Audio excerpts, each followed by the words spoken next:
Welcome back. Well, yes, focusing on some activities that will play out at the UNGA. So just to give us some background, how do these things happen? How did they get to some of these decisions? What should we expect moving forward, just ahead of the president's speech? We've got His Excellency Ambassador Joseph Ayalogo, former permanent representative to the UN in Geneva, also former Nigeria's ambassador to Switzerland. Good morning, and thank you for joining us on the program today. So could you just unmute so we can hear you?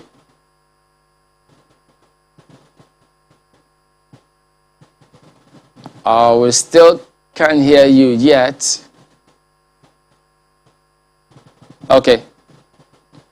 All right. So could you go ahead and tell us? I mean, the president will be addressing the UNGA, but we've seen him.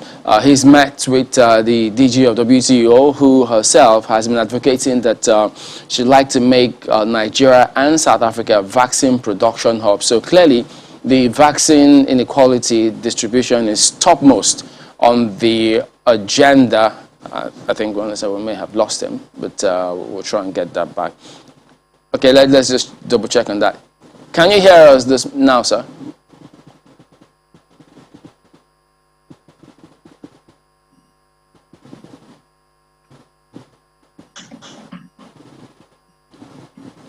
Okay. Can you hear me?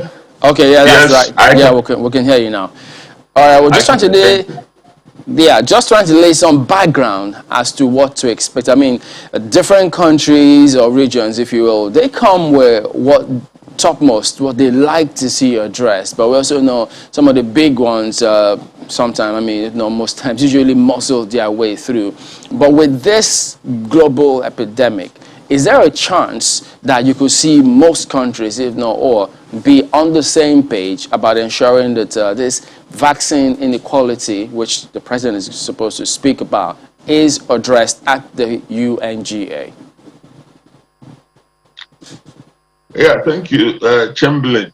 Well, there is an increasing awareness now that this pandemic is not just about the rich doing their thing and the poor managing themselves, and the devil take the hindmost, because it's a global thing and the solution has to be global. I think that was captured sometime early this year when the G7 meeting held in the UK.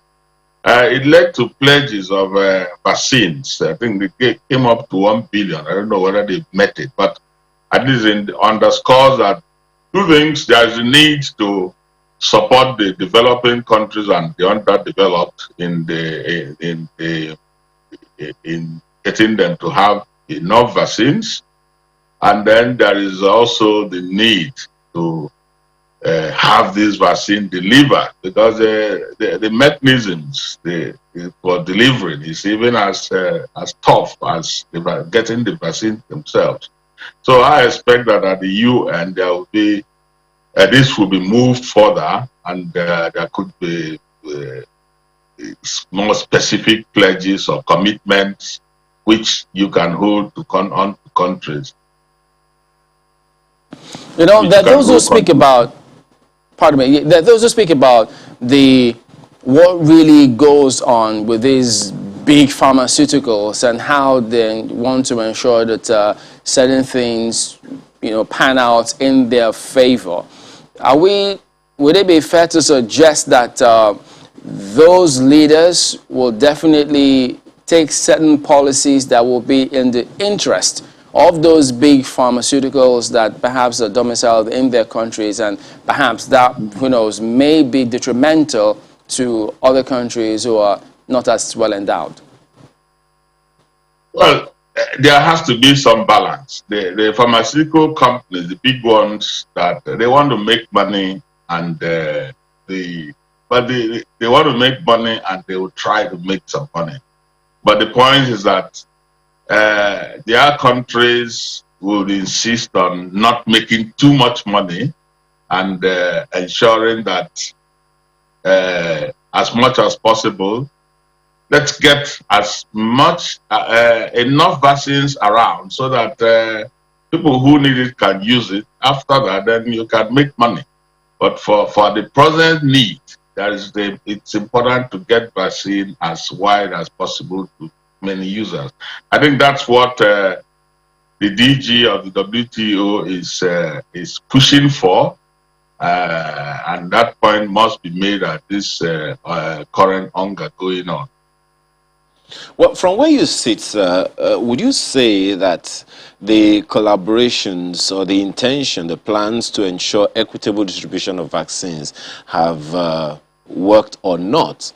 Because I remember a little over a year ago, September 5 or so in 2020, the vice president at a meeting was quoted as saying that Europe should work closely with Africa to ensure that when a vaccine is finally deployed, it should not be on the basis of the highest bidder, but rather be made available at an affordable and in an accessible manner. That was September last year. It was like almost like saying this was going to happen if we didn't get ahead of it. And that was last year. This quote was made as a meeting to ensure that what is happening now is not what should be happening. Would you say that plan that the world engaged at the time, the Gavi collaboration and all, would you say it has failed, or it's just work in progress? Well, yes, I would say it's work in progress. You know, the pandemic came onto societies and countries of a sudden, and efforts were rushed towards quickly to try to have some solution. And at the outset, it was like everyone to himself, God for us, well, how they say God for all of us. But then it's becoming obvious that because of the global nature of the world community, you can't sort yourself out and leave the other person. There has to be movement. As part of the movement of people and goods. That's all part of globalization, and that also spreads COVID. And so a lot more is, there is an emphasis now, a growing emphasis on making sure that they have nots to get to have the vaccines. That's the trend. And so I would say it's a work in progress. But then that also raises another challenge. I mean, just as you have said, and it's only common knowledge for humanity, you don't have fire at home and help your neighbor to put out its fire. You want to first of all, address whatever it is that you have, that you are dealing with on your own. That's what happened when India said, you know what, we're going to hold fire about exporting. Let's address our issues at home first. One would have thought that by now, Africa, continental Africa, the entire Africa, should be able to have a position where we say we should have the capacity to produce our own vaccines. It's not for lack of potential, it's not for lack of capacity, it's not for lack of knowledge or skills. What, in your opinion, is the shortfall? Well, I would say that for some time and for some reason, there is a feeling that Africa is slightly immune from the ravages of COVID, and there has been some lack of political drive to do what you were talking about, which is what is needed, both for vaccines and for upscaling the healthcare facilities that the pandemic has brought about. But it's growing. The pandemic is spreading, and it's obvious that African leaders can no longer sit back on their haunches and say that expect that this will blow over and not touch Africa. It's coming on. This is the time really to key into all options, all opportunities to ensure that vaccines and, of course, other things that are associated with dealing with COVID is put into place. And as an occasion like this, gathering of world leaders in New York is one that should not be missed.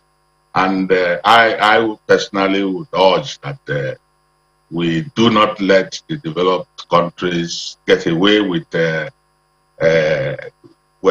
not playing an active role in this matter. It's our problem at the end of the day, and we have to push it.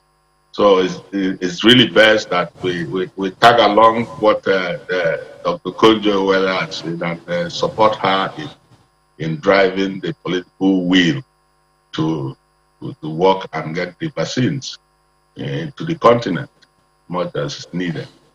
I know our correspondent, our State House correspondent, Gloria, has also told us about planned meetings, I mean, after this one, with other world leaders regarding vaccines and the rest. But I'd like to get the benefit of your experience at the UN. A lot has changed, really. I mean, COVID-19 being one of them. And there will always be questions about just how much commitment the UN can get from these leaders to ensure that what is discussed at the General Assembly, or at least the major issues, have some sort of resolution that can be implemented or implementable across countries. So your time there and now, how would you say the UN has changed much? Would you say it still holds that power to get the commitment of nations to, I don't want to say to force nations, but at least to ensure that things are done the right way? Well, of course, the UN is changing with the times, and the current demand of the time is that COVID is a wildfire that has no friends, has no borders, and that if you want to ensure that your country is safe in spite of all efforts that have been done at the developed world to produce vaccines, that you cannot ignore the needs of these countries that are developing and do not have the capacity or even the will to push for vaccines. So what I would say is that the UN usually rises to the occasion. Once it becomes clear that these are the emergent demands, emergent challenges, and there's no doubt that everybody has now, at this point in time, seen the damage, the potential damage and calamity that COVID-19 has become. So I would be hopeful that they will do what they have been able to do in the past. Let me take this from another perspective, or just restate this in a different way. So you have countries dealing with a public health emergency, as it were. Yes, some countries are even stockpiling for a possible booster jab, a third dose, while a lot of other countries don't even have a first dose, for their citizens. And the WTO DG did reference that 90% of Africa does not have vaccines, while majority of other countries have gotten their full dose. So that's what countries are faced with, both on the two divides, if I could just use that. But then how powerful is the UN to prevail on the countries that have the ones that have more than enough, as it were, to essentially democratize this and ensure that the other countries that don't have access? How powerful is today's UN to prevail on those countries? Well, they are powerful enough, but I think in practical terms, really, if the countries of Africa and the other developing countries realize that they really need to deal with this matter, and then proceed to get the political will to push the other countries, to push the UN, there will be a lot more success. But what they should avoid is this tendency to be laid back about it, because the others are solving their problems. And you have to make sure that everybody knows that you understand that this is also your problem, and then begin to make demands or negotiate arrangements and so on. So the political will is very important for Africa to push. And once they do it, there are also options to consider. There are this option of producing the vaccines in Africa. There are countries like Nigeria, South Africa, where there is some capacity at least. It's just a matter of boosting the capacity and then use it in producing the vaccine, just as we produce other medications in the country and in continent. We just demand and arrange and negotiate for the capacity to do that. So I would say that with very strong political will on the part of Africa, a lot more can be done. You know, Dr. Okonjo-Iweala was talking about how sad it is that it's just 4% of Africa that has been vaccinated, and this vaccine inequity is unacceptable. She's, really doing a lot to change it. But being in her position as WTO DG, how, let me say, look, how influential or can we leverage on that to ensure that certain things tilt? Because she's already spoken about how Pfizer is already talking about investing $100 million in South Africa for this purpose, and now they're looking at Nigeria so that those pharmaceuticals need to now go to countries and seek how they can invest. So should we be optimistic that we are there as WTO? It could tilt certain things in our balance, in our favor? Well, clearly, Dr. Okonjo-Iweala is a strong voice internationally, and she heads a very key international agency that manages world trade. So it's good that she's taking up the gauntlet, and it's part of her, put this policy on the front burner.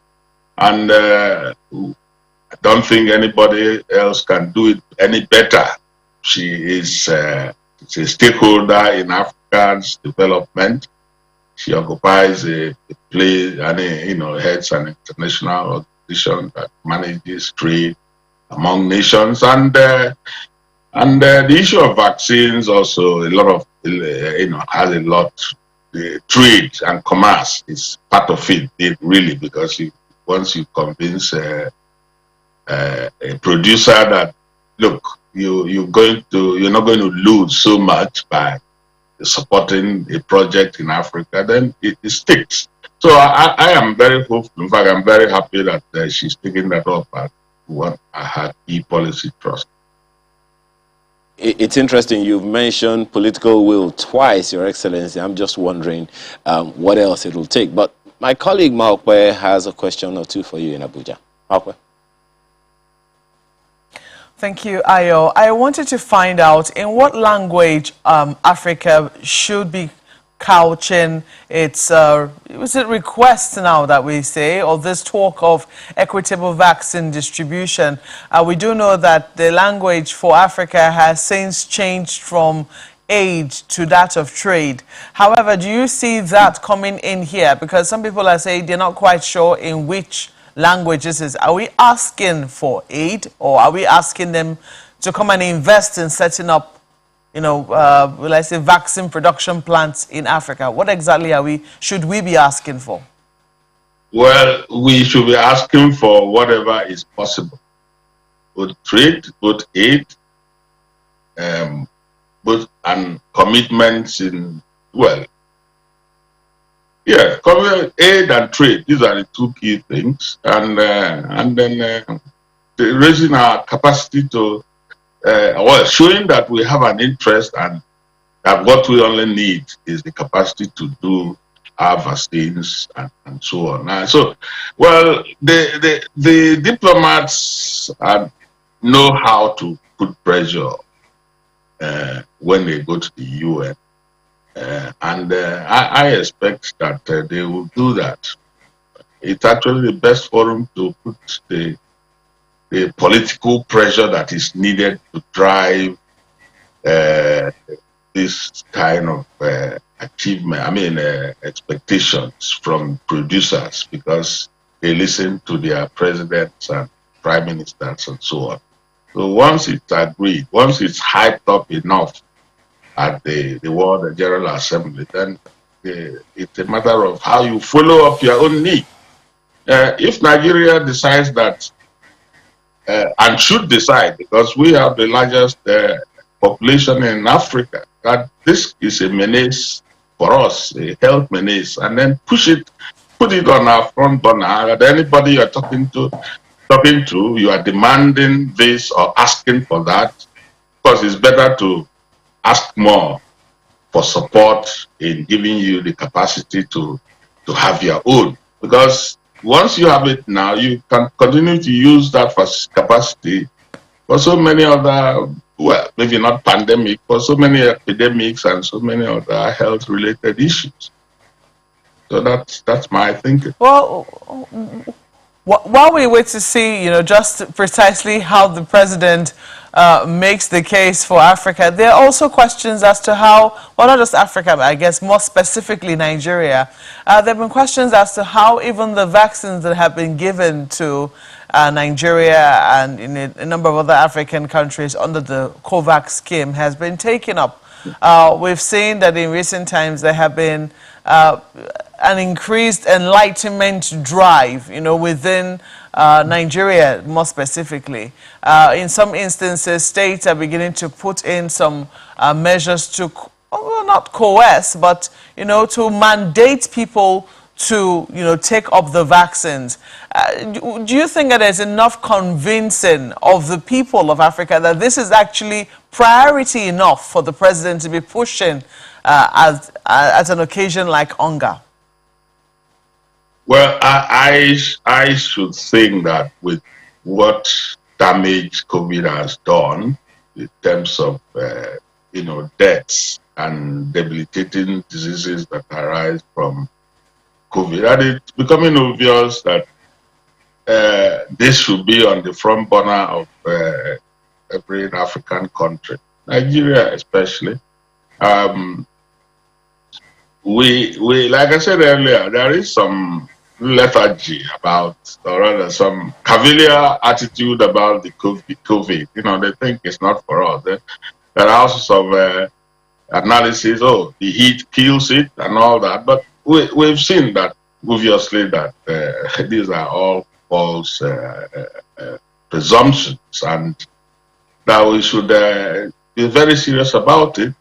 And I tell you that once we begin to take it serious and then watch what other countries are doing or have done and pick up from there, then we'll be helping ourselves quite a lot.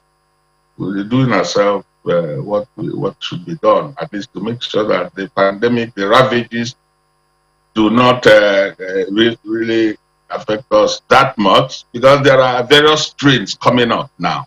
There are various strains, and you never know when a strain that is very debilitating in Africa would be upon us.